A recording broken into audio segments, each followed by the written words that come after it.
এখন আজকে সবাই আসুক, তাইলে মোটামুটি বুঝছেন। এখন হইলো কথা হইলো এই যে যারা দেরি করে আসে এদের জন্য কিন্তু সমস্যা হয়।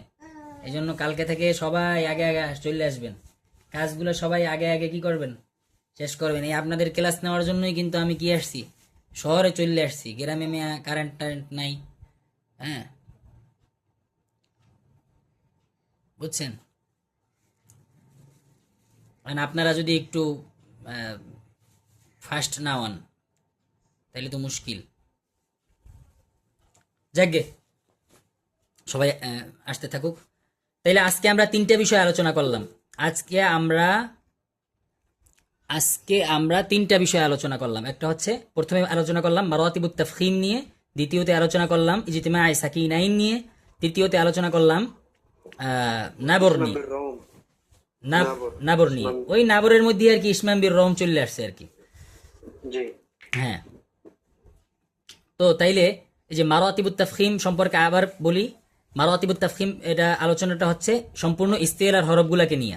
ইস্তেলার হরফগুলা যখন কি হবে, আম, অর্থাৎ ইস্তেলার হরফগুলা কোন সময় কতটুকু মোটা হবে, এইটা একটা পরিমাপ করার আর কি মারাতিবুত তাফখিম, এটা একটা যন্ত্র আর কি। অর্থাৎ এই মারাতিবুত ইস্তেলার হরফগুলা ইস্তেলার হরফগুলা কিন্তু আসতে হবে। ইস্তেলার হরফগুলোর উপরে জবর পেশ সাকিন এগুলো হইতে হবে, অন্য কোনো হরফে হলে হবে না। আপনি যদি বলেন বায়ের উপরে জবর হইলো, এখানে বাইরে কি মোটা করবো না চিকন করবো, বা কি মোটা হরফ, বুঝেন নাই। এখানে বললেই দেশে, এখানে আলোচনার মূল যে কেন্দ্রবস্তু মারাতিবুত তাফখিম, এখানে কিন্তু তাফখিমের জায়গায় বলে নাই মারাতিবুত তারকিক, এটা কিন্তু বলে নাই। তাফখিম যেহেতু বলছে, এখানে আপনার এমনিতেই বোঝা উচিত যে এটা কি কি নিয়ে বলতেছে, মোটার যে ব্যাপার স্যাপার এটা নিয়ে কথা বলতেছে। তো মোটার ব্যাপার আলোচনায় তারাই আসতে পারবে যে হরফগুলো কি আসলেই মোটা। তাহলে মোটা হরফ কয়টা? 7টা। সদ ত দ খ গাইন কফ, এই হরফগুলোর উপরে যখন কি হবে, মাদের সাথে জবর হবে তখন সর্বোচ্চ মোটা করতে হবে। তারপর শুধু যদি জবর হয় তাইলে দ্বিতীয় স্তর, তারপর পেশ হইলে তৃতীয় স্তর, তারপর সাকিন হইলে চতুর্থ স্তর। এই সাকিনের মধ্যে আবার তিনটা ভাগ আছে, সাকিন তার পূর্বে জবর, সাকিন তার পূর্বে পেশ, সাকিন তার পূর্বে জের। তারপর পঞ্চম স্তর হচ্ছে শুধু জের আর কি, ঠিক আছে। তাইলে সাকিনের মধ্যে যারা এই যে 4 নম্বর, যেটা 4 নম্বর, 4-এর 1, 4-এর 2, 4-এর 3, এইটা যারা মনে রাখতে কষ্ট হবে তাদের জন্য আমি আরো শর্টকাট করে দিই। শর্টকাট কিভাবে? এই যে আপনি যদি জাস্ট এই 5টা স্তরের দিকে একটু খেয়াল করেন, হরকতের দিক থেকে সবচেয়ে আগানো কে? মোটার দিক থেকে জবর, তারপর কে? পেশ, আর সর্বশেষ কিন্তু জের, তাই না? তাহলে ওই সিরিয়ালটা ওইভাবেই রাখবেন, সাকিন তার পূর্বে জবর, সাকিন তার পূর্বে পেশ, সাকিন তার পূর্বে কি? জের, এভাবে, ঠিক আছে। আচ্ছা, তারপর হইলো যে ইজতিমা। এখন ওই যে মারাতিবুত তাফখিমটা আপনারা কি করবেন জানেন? 5টা পৃষ্ঠা, কমপক্ষে 5টা পৃষ্ঠা, সবাই কমপক্ষে 5টা পৃষ্ঠা কি করবেন, নিজে নিজে বের করবেন। এই যে আমি দেখাই দিই, যেমন আমি কিভাবে বের করব। যেমন সূরা আবাসা নিলাম আমি, আবাসা ওয়া তাওয়াল্লা, এখানে ইস্তেলার হরফ নাই, ইস্তেলার হরফ নাই, এখানে ইস্তেলার হরফ নাই।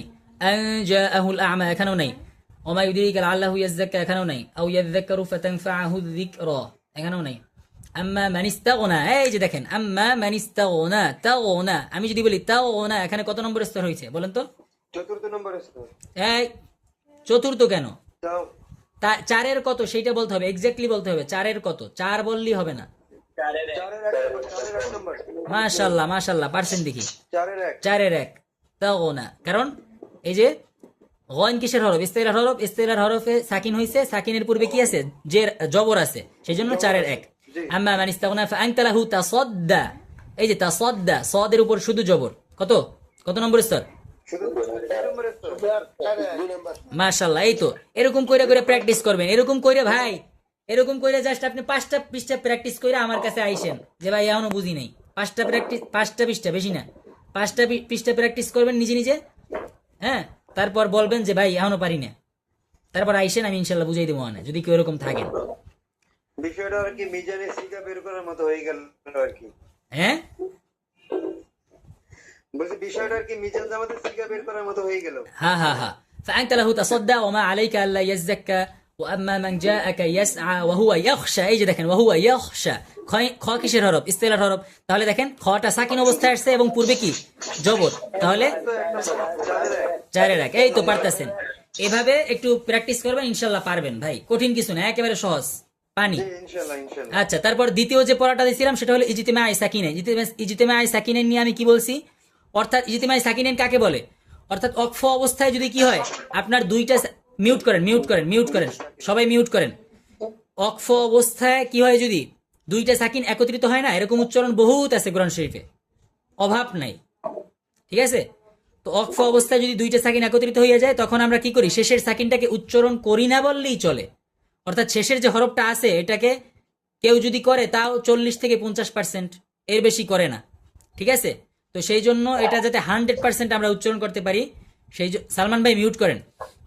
সেই জন্য আজকে থেকে ইনশাল্লাহ আমাদের কি হতে হবে? প্রতিজ্ঞাবদ্ধ হতে হবে যে আজকে থেকে ইনশাল্লাহ যখন একসাথে দুইটা সাকিন আসবে, ফ্যাত, এই যে প্রথম তাটাকে যেভাবে হামস করলাম, সুন্দরভাবে আদায় করলাম, অনুরূপভাবে এই যে ফ্যাত শেষে যে হাটা আছে, আরো যদি সহজভাবে বলি তাইলে এক কথায় বুঝবেন, এক কথায় বুঝেন। আরো যদি সহজ করতে চান তাহলে এই ইজতিমাই সাকিনের যে শেষের যে সাকিনটা আছে না, যেই হরফটা আসবে ওই হরফের একটা নির্যাস আপনি দিয়ে দেবেন, শেষ, খালাস, আর কোনো কাজ নেই।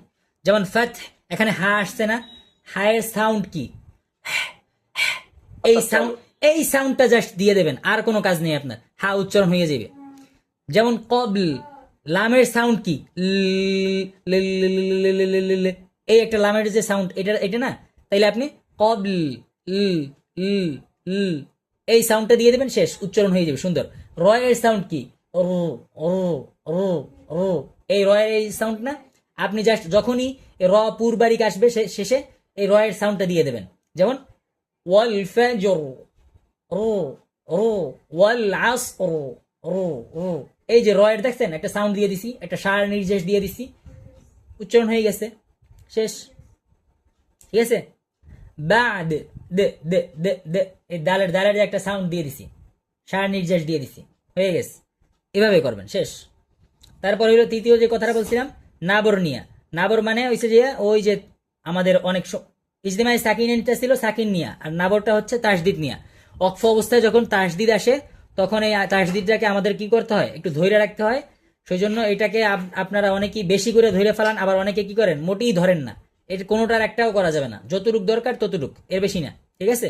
যেমন ফাযকুরু ইসমাল্লাহি আলাইহা সওয়াফ, সওয়াফ, এই এতটুক, কমও না বেশিও না।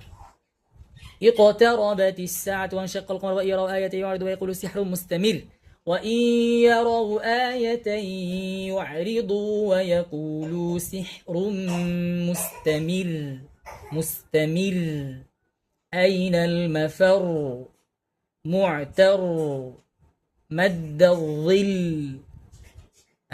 منها الأذل, এই এরকম, ঠিক আছে? بعض الظن পাইছি। يا أيها الذين آمنوا اجتنبوا كثيرا من الظن, كثيرا من الظن, ظن, ঠিক আছে? ظن, শেষ, এর বেশি না। আবার এই যে নুনের সময় যেখানে ওয়াজিব গুন্না আসে না, তখন কিন্তু আপনারা অনেক একটু ধাক্কা দিয়ে ফেলান, ظن ظن, এটা কিন্তু শেষে হামজা তৈরি করে ফেলায়, এটা করবেন না আজকে থেকে। এখানে নুনের সাথে তো হামজা নাই, আছে? এই জসিম ভাই, হামজা আছে? নাই। অনেকে করে কিনা, এই ভুলটা করে কিনা? এইটা আমি ভুলটা আবার দেখাই, ওয়ান ওয়ান ওয়ান, এই শেষে একটা আপনি ধাক্কা মারলেন, এতে একটা হামজা তৈরি হয়ে গেছে, এটা করবেন না। উচ্চারণটা হবে ওয়ান ওয়ান, শেষ। আচ্ছা ঠিক আছে, আজকে এই পর্যন্তই ক্লাস ইনশাল্লাহ।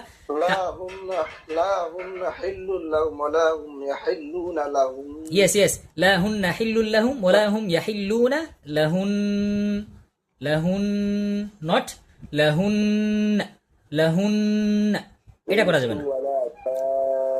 يومئذ لا يسأل عن ذنبه إنس ولا جان. আচ্ছা, জানের উচ্চারণ দেখান লাগবে, ঠিক আছে দেই। فيومئذ لا يسأل عن ذنبه إنس ولا جان, শেষ, খালাস। ঠিক আছে, আজকে এই পর্যন্ত ইনশাল্লাহ। তাইলে মারাতিবুত তাফখিম ইজতিমাই সাকিনাইন নাবর, এই কয়টা বিষয় ইনশাল্লাহ খুব ভালোভাবে কালকে কি করবেন, প্র্যাকটিস করে আসবেন। ঠিক আছে, আমি জিজ্ঞেস করবো ইনশাল্লাহ। ইনশাল্লাহ। আচ্ছা, মা আসসালামা। Take